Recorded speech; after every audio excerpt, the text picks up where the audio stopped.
உங்களுக்கு நிம்மதி உண்டாகுவதாக, தேவனுடைய இரக்கங்கள் அதிகமாவதாக. தேவன் என்ன சொல்றாங்கன்னா, 2 ராஜாக்கள் 3:17. இந்த மாதம் ஏப்ரல் மாதம் வாக்குத்தத்தம், நீங்கள் காற்றையும் காண மாட்டீர்கள், மழையையும் காண மாட்டீர்கள், ஆனாலும் நீங்களும் உங்கள் ஆடு மாடுகளும் உங்கள் மிருக ஜீவன்களும் குடிக்கும்படிக்கு இந்த பள்ளத்தாக்கு தண்ணீரால் நிரப்பப்படும் என்று கர்த்தர் சொல்லுகிறார். என்னங்க, இந்த மாதம் ஏப்ரல் மாதம், இந்த ஏப்ரல் மாதத்தில் மழை வருமா? கரெக்டாக தான் இந்த வசனம் சொல்லுது இல்லை? காற்றையும் காண மாட்டீர்கள், மழையையும் காண மாட்டீர்கள். அப்போனா இது வெயில் அடிக்கிற மாதம் தான் நம்மளுக்கு தெரியும். ஏப்ரல் மாதம் வெயில் அடிக்கிற மாதம். தேவனை இதே வசனத்தை தான் உங்களுக்கு கொடுக்குறாங்க. ஆனால் பள்ளத்தாக்கு தண்ணீரால் நிரப்பப்படும்.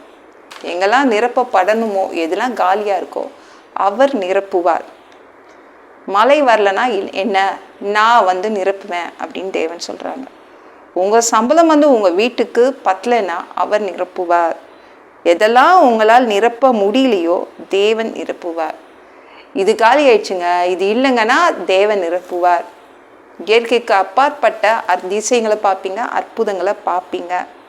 சந்தோஷம் கொஞ்சமாக தான் இருக்குது, அது பத்தலை அப்படின்னா தேவன் சந்தோஷத்தால் நிரப்புவார்.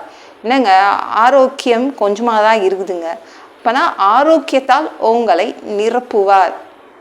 நிரப்புறதுக்காக வந்திருக்கார், அவர் நிரப்புவார். உங்கள் பிள்ளைங்களால் நிரப்ப முடியலன்னா தேவன் நிரப்புவார்.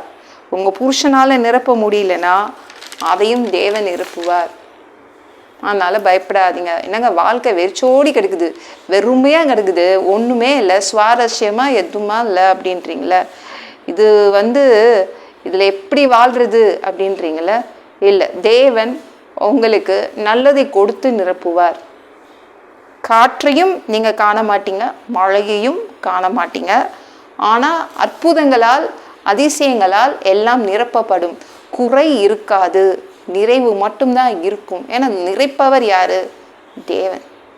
நிறைப்பவர் தேவனால நல்ல நிறைவு இருக்கும். ஒரு 3 ராஜாக்கள் சேர்ந்து போருக்கு போகிறாங்கங்க. அங்கே தண்ணியே இல்லை, இராணுவம் மாட்டிக்குது. இராணுவத்துக்கு தண்ணி கொடுக்கணும்ல, அப்புறம் அந்த குதிரைகளுக்கு தண்ணி கொடுக்கணும்ல, மாட்டிக்கிறாங்க. என்ன பண்ணுறதுன்னு தெரியல. அந்த 3 ராஜாக்களில் ஒரு ராஜா சொல்கிறாரு, இந்த எலியாக்கிட்ட அசிஸ்டண்டாக ஒருத்தர் வேலை செய்தார், எலிசான்னு அவர் இருக்கார். எலியாவை பற்றி தான் தெரியும்ல, ப்ரேயர் பண்ணால் மழை வரும், அந்த மாதிரி ஊக்கமான ஜெபம் பண்ணுவார் அவர்.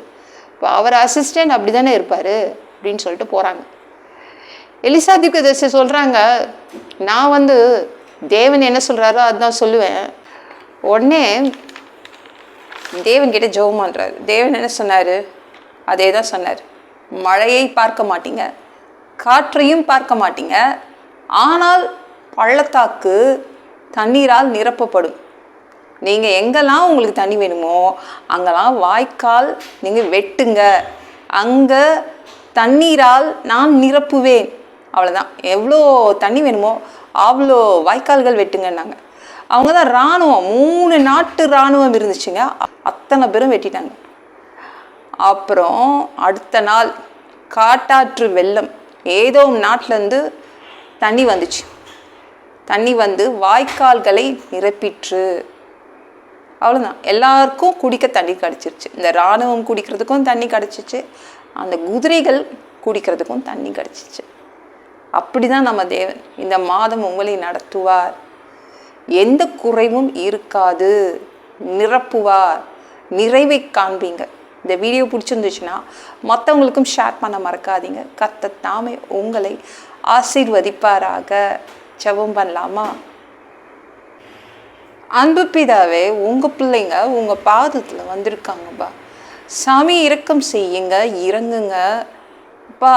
இந்த மாதம் பா உங்கள் பிள்ளைங்களை நிரப்புகிற மாதம். குறைவு இருக்காது, நிறைவு மட்டும்தான் இருக்கும். நீங்கள் நிரப்புனா எப்படிப்பா இருக்கும்? மனிதர்கள் நிரப்பினாலே நிரம்பி வழியுமே, நீங்கள் நிரப்பினால் எங்களுக்கு பூரணமாக இருக்கும் பா. நன்றி அப்பா. எல்லாம் பொல்லாத பிசாசுகள், கேவல்கள், மந்திரங்கள், தற்கொலை ஆவிகள், பயத்தின் ஆவிகள், பலவீனப்படுத்துகின்ற ஆவிகள் எல்லாம் இயேசு என்ற பெயரினை கொண்டு துரத்துகிறேன். ஓடிப்போ உங்கள் பிள்ளைங்களை ரத்த கோட்டிக்குள் மறைச்சிக்கோங்க. பரிசுத்த ஆவியால் நிரப்புங்க. ஞான ஸ்நானம் எடுக்கணும். ரட்சிப்பீராக. இயேசுவின் காயப்பட்ட தழும்புகளால் எல்லா வியாதிகளும், எல்லா பலவீனங்களும், கேன்சர் போன்ற வியாதிகளும் சரியாகுவதாக. மரணப்படுக்கைகள் சரியாகுவதாக. பரம்பரை வியாதிகள் சரியாகுவதாக.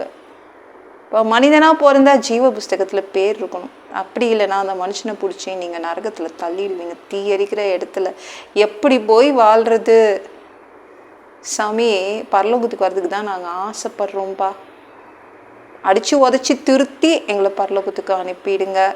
கழுவப்படாத பாவங்கள் இருந்தால் எங்களை நீங்கள் திரு ரத்தத்தை கொண்டு கழுவி பரலோகத்துக்கு அனுப்பிடுங்க. எந்த ஒரு இமைப்பொழுது நீங்கள் வருவீங்கன்னு இயேசுவை வணங்கி காத்துட்ருக்கோம். பரிசுத்தமாக வாழ்ந்து காத்துட்ருக்கோம். அந்த ஒரு இமைப்பொழுதில் உங்களுக்கு ஒப்பான உடம்பே எங்களுக்கு கொடுக்கப்படும். அதை பெற்றுக்கொண்டு மதிய வானத்தில் உங்களை சந்திக்க வருவோம். அந்த தருணத்தை இழந்துடக்கூடாதுப்பா. சாமி, உமக்கு நன்றி. 7 வருடம் ஆந்தி கிறிஸ்து ஆட்சியில் விட்டுட்டு போயிடாதீங்க. பிசாசு நடத்தும் ஆட்சியில் விட்டுட்டு போயிடாதீங்க. இந்த பூமியை ஆட்சி செய்வதற்காக நீங்கள் திரும்பவும் வருவீங்க. 1000 வருடம் ஆட்சி செய்வீங்க. அந்த ஆட்சியின் கீழ் வசிக்க ஆசைப்படுறோம். எல்லாவற்றையும் ஒப்பு கொடுக்குறோம். இயேசுவின் மூலம் ஜெபம் கேளும் பிதாவே. ஆமென். நாளைக்கு பார்க்கலாம்.